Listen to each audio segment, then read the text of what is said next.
Hey, what's happening? I want to talk about prison, my time spent in prison. One doesn't end up in prison by chance. You have to be fucking up or just plainly out doing something to end up in prison. You know what I'm saying? So I wanted to just tell you how my time was spent in prison. I don't know about anybody else's, but I could tell you about my time. My time started, you know, from way back going through juvenile facilities, and then I graduated to county jails, and then I eventually went to prison. The first prison I went to was in Oklahoma. I was uh, I was sending cocaine to Oklahoma through the mail, and I would take it sometimes by myself, or I send it with a female. It didn't matter how it got there, just as long as it got there, you know. So I ended up in prison in Oklahoma in 1993. That was my first time going to prison, and I was charged with trafficking in cocaine. They charged me with drug trafficking, and then it was plead down to possession with intent to distribute cocaine. I was given 5 years. So my time in Oklahoma, I had some cool times, and I had some terrible times. You know, while I was incarcerated, I lost my sister. I lost my youngest sister due to an illness she had, and I wasn't able to go to the funeral. So the last time I had seen her was when I wasn't in prison, and that hurt me. You know, that hurt me real bad. But you know, these the type of things you go through when you're in prison. While I was there, I experienced a whole lot of shit. You know, because I'm not even from Oklahoma. You know, like I said, I was sending drugs. I was sending cocaine to Tulsa, Oklahoma, and I was making money out there. I'm making a lot of money, you know, and I got caught up, you know. I got caught up in the airport. That's what happened, and that's how I was sent to prison. But you know, while I was in prison, they had guards that was wearing KKK rings. They was very racist than a motherfucker. You know what I'm saying? And you know, they didn't give a fuck who seen it and who didn't like it. You know, and they was racist towards all the blacks. They was definitely racist towards us. They didn't give a fuck about us at all, you know. They spit in people's food. They do everything they could to us, you know. I threw some piss in the guard's face. This incident happened. I threw some piss in the guard's face. They came back. They wanted me to cuff up, come out the cell. I didn't come out the cell. Long story short, the motherfuckers came in, dressed up, CERT team, you know, in the gear they have on. And the motherfuckers snatched me up, threw me on the ground, handcuffed me when I was handcuffed on the ground. They were shocking me with the shock shields and shit. And then the guard that I actually threw the piss in his face, he kicked me in the back of the head, and it my mouth hit the hard concrete, and my bottom lip split open. You can see from the inside out. And I never received no type of medical attention or nothing like that. In fact, I was through in the hole with this other dude that was in the hole, and you know, I stayed in there. The only medical attention I received was some aspirin. That's all they gave me. Lip fat, split open, bleeding, and everything. It could have got infected and all kind of shit. These is the things you go through.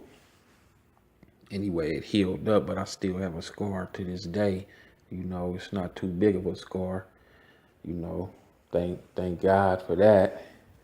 One of my other partners during that incident, He went to the whole tool because he didn't want to cuff up. You know, they cuffed up like 5 of us. He didn't want to cuff up, so finally when they did get him to cuff up and they were standing him outside the cell, they grabbed him by the back of his head, pushed his head into the motherfucking bars and knocked his teeth out. But anyway, you know, I seen a lot of shit while I was in there. I seen a lot of people get fucked up. And I seen, you know, I seen a lot of people get fucked up in a lot of different type of ways. You know, prison is very mental. You know what I'm saying? You know, a lot of physical shit happen, but it's a lot of mental shit. You know, a lot of shit that plays on the mental that, you know, stays with you and fuck with you years later. You know, yeah, I did see homosexual activity. Motherfuckers fucking punks, which is fags.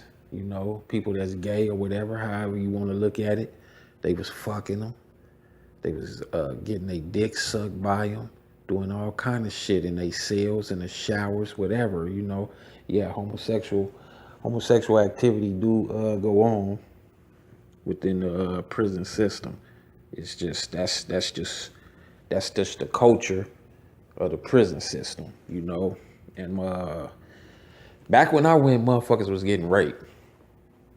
You know, my first time going, I got locked up in 1993. So back when I went, motherfuckers was getting raped and all kind of shit.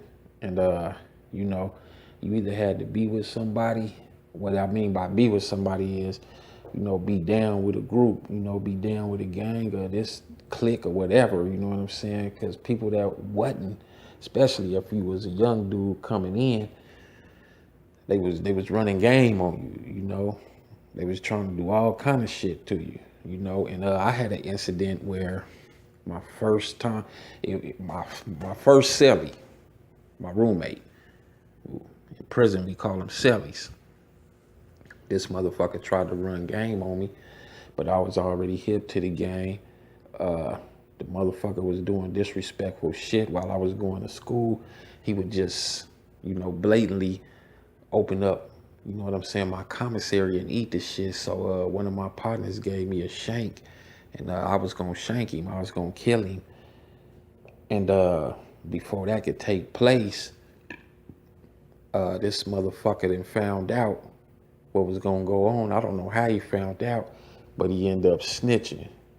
And so that got me kicked off that yard. They took me to the hole and shit.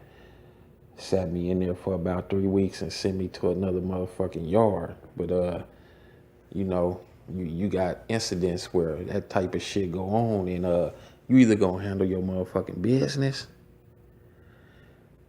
or you ain't gonna handle your business. And if you don't handle your business, you're gonna be a fucking victim. You're gonna be victimized and brutalized your whole fucking time there. Straight disrespected. And I couldn't see myself getting disrespected. You know what I'm saying? Not at all. Definitely couldn't see myself getting victimized and brutalized and another man violating me and going up in me. Fuck that. That wasn't gonna happen. But yeah, homosexual activity, that shit do go on. You know what I'm saying? Some motherfuckers was getting murdered. Motherfuckers was getting assaulted. Motherfuckers was getting stabbed up, beat with shit, all kind of shit.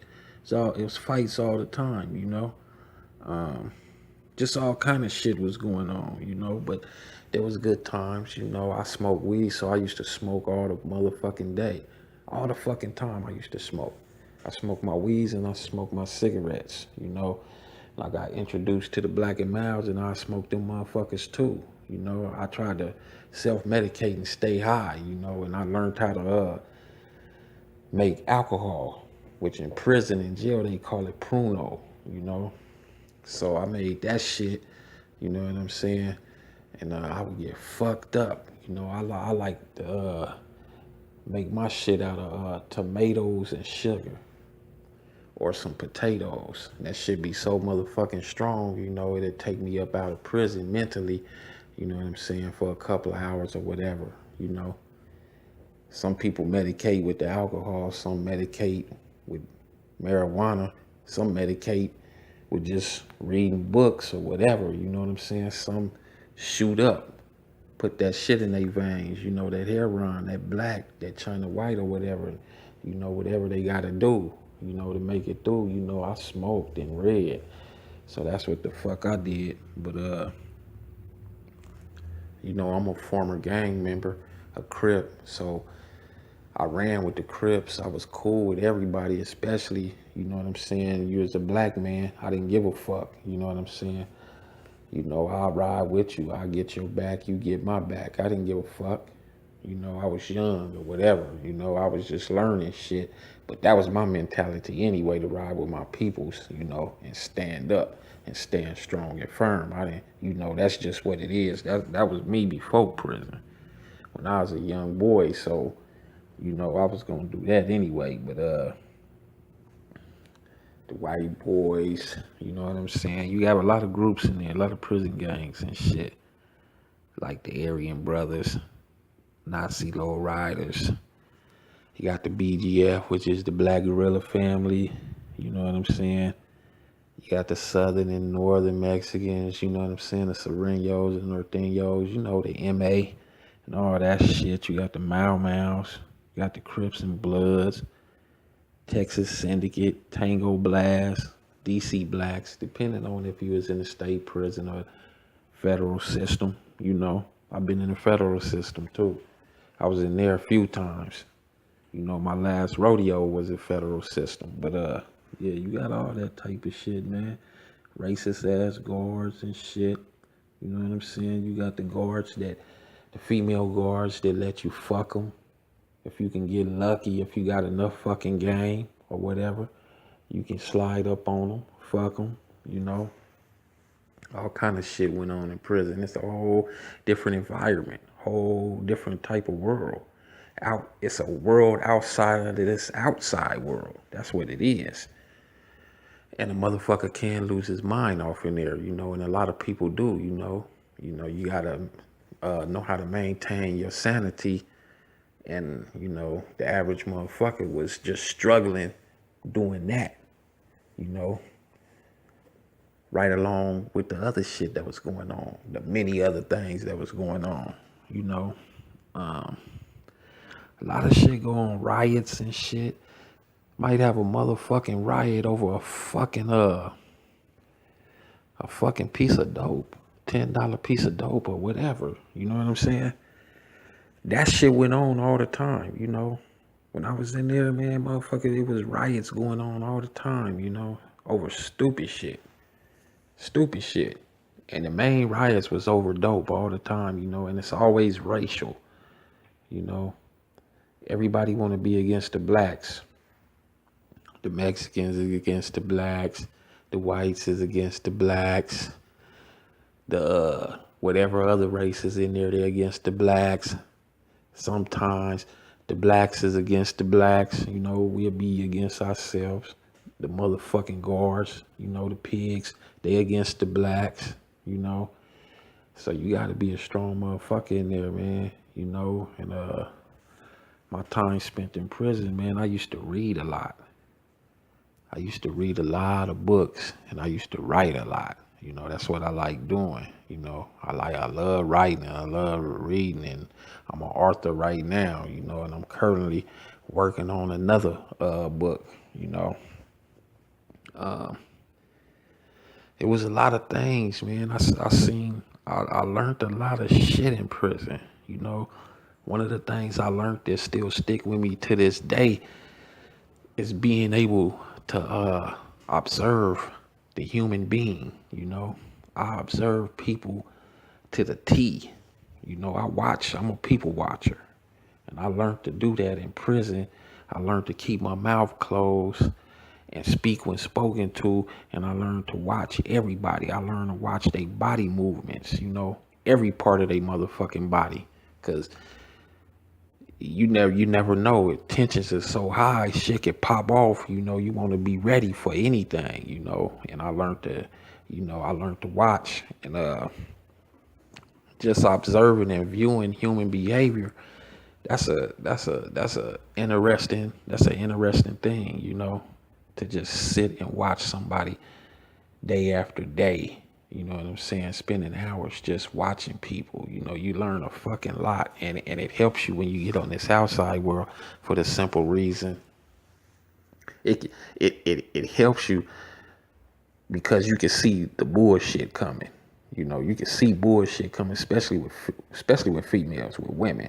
You know, you can see the bullshit coming a lot of times. You know, and that shit was just, that shit was just crazy, man. The food was fucked up. You know, when I was in the state prison, the food was fucked up. You know, it was fucked up. I hated that shit. I hated that I got caught up in shit. I used to think of ways that, damn, how did I let myself end up like this? You know, being a motherfucking slave, eating on some bullshit, you know. But it happened, you know. I remember this one incident. This one older dude, you know, had been incarcerated for like 15 years. You know, I was only in that motherfucker for probably about a year. Only had a year in. So this motherfucker older, he thinking he the shit and all that. Told one of my partners he was gonna cut his gloves up off of him. You know, they was out there working out and shit. We end up getting into an incident with him, you know, caught him slipping. He was sleeping and shit. You know, we beat the fuck out of him with took the metal it was chairs. We took the metal off the chairs and shit. You know what I'm saying? The metal legs. We took them off the chairs and we woke him up out of his sleep with them motherfucking legs, whooping the shit out his head. Split him up real bad and shit. You know, I thought because he had been incarcerated 15 years that he wouldn't say shit. You know, I thought he'd keep it all the way motherfucking G. This motherfucker spoke faster than a man. This motherfucker sang like the Temptations or somebody for real. Sang like Jacquees or somebody, you know what I'm saying? For real, this motherfucker got me sent to the hole. While I was in the hole, I had a lot of time to reflect on shit because ain't shit to do in the hole, you know what I'm saying? But think and read and masturbate depending on which hole you in. I've been in a lot of them, you know, some you can read, some you can't, you know. I masturbated a lot and thought a lot. That's all the fuck I did, you know. Got sent to higher security, you know. I stayed in the shit. I stayed in the fights, you know. I won some and I lost some. I'm gonna keep it all the way real. I ain't one of them motherfuckers that'll be like, yeah, I did this and I did that and wasn't nobody fucking with me and that. You know what I'm saying? Because everybody in prison is bad. You know what I'm saying? Until you run into another bad motherfucker. You know, everybody got a shank shit. And anybody can be killed because I seen that. I seen one of the baddest motherfuckers. A motherfucker I thought was super bad get his motherfucking head literally cut off. So, you know, that's a lot of that shit shaped my that shaped my life to what it is today. You know what I'm saying? I realized that it don't matter who the fuck you are, what you been through, what you done, what your reputation is, how bad you is. In the blink of an eye, a motherfucker could take you out. Real talk. Give a fuck who you are. So, you know, it's my time spent in prison, you know what I'm saying? You know, bullshit like that. You know, dealing with racism, dealing with prison gangs and getting tattoos and reading and missing your family and all that old bullshit. That shit for the birds, man. Dealing with paperwork and shit, reading other motherfuckers' paperwork, trying to see if they straight, making sure they ain't hot, making sure they ain't told on nobody. You know, a lot of motherfuckers come in there faulty as a motherfucker. You know what I'm saying? Acting like they this and they that and being told on everybody and shit, you know. That paperwork catch up with them, you know what I'm saying? That's they ass, you know. I done seen it happen. Your paperwork ain't right. You not fixing to be right. Period. Unless you on some type of minimum yard or something like that. And I spent a lot of my time, you know what I'm saying, on maximum yards and shit like that. And when I was in the feds, I was USPs, you know. The USPs is maximums and shit. You know, I was in Victorville. California. So, that's